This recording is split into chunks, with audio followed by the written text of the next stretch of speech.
Halo anak-anak, materi kali ini Ibu akan membahas tentang penjumlahan dan pengurangan pecahan ya. Tolong kalian simak baik-baik. Oke, tentu kalian masih ingat dengan kedudukan penjumlahan dan pengurangan. Ya, kedudukannya adalah sama-sama kuat. Jadi nanti siapapun yang muncul terlebih dahulu, itu silahkan kalian hitung terlebih dahulu. Jadi pengurangan dan penjumlahan itu kedudukannya sama, sehingga nanti silahkan kalian kerjakan urut dari kiri atau dari depan terlebih dahulu. Namun ketika nanti kalian menjumpai tanda kurung, maka tanda kurung itulah yang harus kalian kerjakan terlebih dahulu.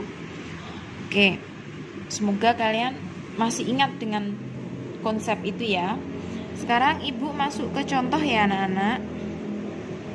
Contoh penjumlahan dan pengurangan pecahan. Nomor 1. 4/5 dikurangi 0,25 ditambah 3/4 sama dengan, nah, untuk operasi hitung penjumlahan dan pengurangan pecahan itu kalian harus, langkah pertama kalian harus menjadikan pecahan-pecahan ini ke dalam bentuk pecahan yang sejenis. Kalau kita amati, pecahan pertama adalah pecahan campuran, desimal, pecahan biasa. Nah, ini harus kalian ubah dulu menjadi pecahan yang sejenis. Lebih enak jika diubah menjadi pecahan biasa. Maka konsep mengubah bentuk pecahan menjadi bentuk pecahan yang lain itu harus benar-benar kalian kuasai. Kita mulai dari pecahan campuran 1/4/5, kita ubah menjadi pecahan biasa. Hasilnya adalah 5 kali 1 ditambah 4, 9/5 dikurangi, ini adalah 1/4. Kalau kalian hafal, ini langsung bentuk sederhananya adalah 1/4 untuk 0,25. Bisa juga kalian hitung dulu 0,25 itu sama dengan 25/100 ya anak-anak. Kemudian disederhanakan, sama-sama dibagi dengan 25, 1/4. Nah, langsung pakai yang paling sederhana. Kemudian ditambah 3/4 tetap karena sudah pecahan biasa. Nah, ini ketiganya sudah menjadi bentuk pecahan biasa semua, sehingga yang bisa kita lakukan sekarang adalah menghitungnya. Langkah yang kedua adalah melihat tanda operasi hitung, pengurangan, penjumlahan, kedudukannya sama, kerjakan dari kiri terlebih dahulu atau dari depan. Pengurangannya yang kita kerjakan terlebih dahulu.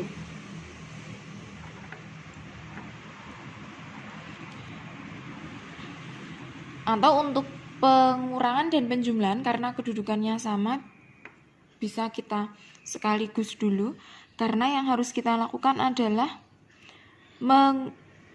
menyamakan penyebut. Penyebutnya ada 5, 4, dan 4.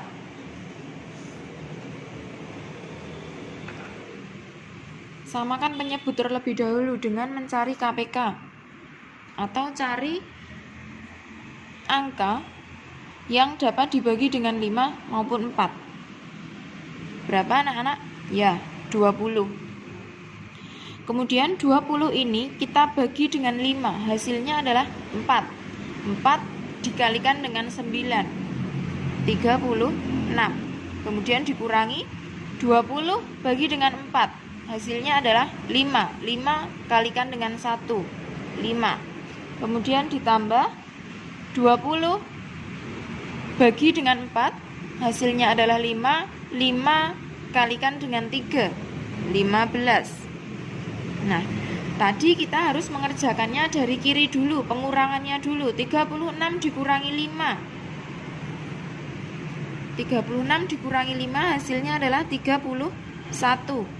Ditambah 15, penyebutnya tetap 20. 31 ditambah dengan 15,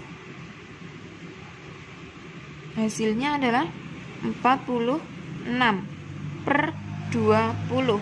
Nah, jika kalian amati anak-anak, jika kalian amati 46 per 20, ini pembilangnya lebih besar, sehingga bentuk ini bisa kita ubah menjadi bentuk pecahan campuran. 46 per 20 artinya adalah 46 dibagi 20. 46 dibagi 20. 46 bagi 20, 2. 46. 6 dibagi 20. Tidak bisa, berarti 6 di sini adalah sebagai sisa. Sehingga kita susun menjadi pecahan campuran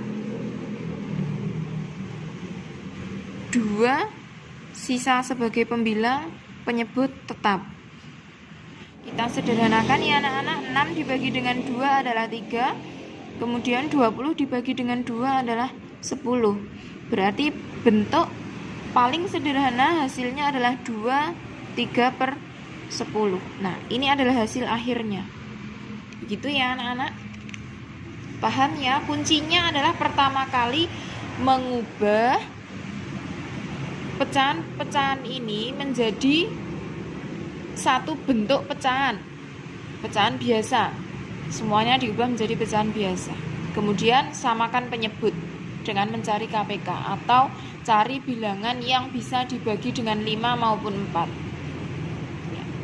Semoga mudah dipahami ya anak-anak. Contoh nomor 2, 2,75 ditambah buka kurung 11 per 2 dikurangi 25% tutup kurung. Berapakah hasilnya? Mari kita hitung sama-sama. Kalian masih ingat? Yang di dalam kurung kita kerjakan terlebih dahulu. Namun karena ini bentuk pecahannya masih berbeda-berbeda, ada desimal, pecahan campuran, ada persen, maka tugas pertama kali kalian adalah membuat pecahan ini dalam satu jenis bentuk pecahan. Lebih baik kita ubah menjadi pecahan apa anak-anak? Bisa pecahan biasa boleh, desimal juga boleh. Yang penting satu jenis. Kita ubah ke dalam bentuk desimal. 2,75 ditambah 1 per 2. 1,5 dikurangi 25% itu berarti 0,25. Sama dengan dalam kurung dikerjakan terlebih dahulu. Nah, hati-hati untuk menghitung pecahan desimal itu kalian harus memperhatikan tanda koma harus lurus untuk penjumlahan dan pengurangan. Contohnya 1,5 dikurangi 0,25. Nah, tanda koma ini harus lurus ya anak-anak. Kemudian karena yang bilangan desimal yang satunya ini kan ada 2 angka di belakang koma, maka yang satunya juga bisa dibuat 2 angka di belakang koma. Tambahi apa anak-anak? Iya, tambahi 0. 1,50 itu artinya sama dengan 1,5. 0 kurangi 5 tidak bisa, pinjam menjadi 10. 5 4 dikurangi 2, 1 kurangi 0, 1. Nah, komanya di sini berarti hasilnya adalah 1,25. 2,75 ditambah 1,25. Kemudian sekarang penjumlahan desimal juga sama, tanda koma harus lurus ke bawah. 2,75 ditambah dengan 1,25. Nah, ini anak-anak tanda koma harus lurus ke bawah. 5 tambah 5, 10, nyimpen 1, kosong, nyimpen 1, 3, 4, koma 4, hasilnya adalah 4,00 atau sama dengan 4. Nah, mudah bukan? Nah, yang harus kalian perhatikan di sini adalah operasi hitung penjumlahan dan pengurangan untuk desimal. Tanda koma harus lurus ke bawah. Oke. Semoga mudah dipahami anak-anak.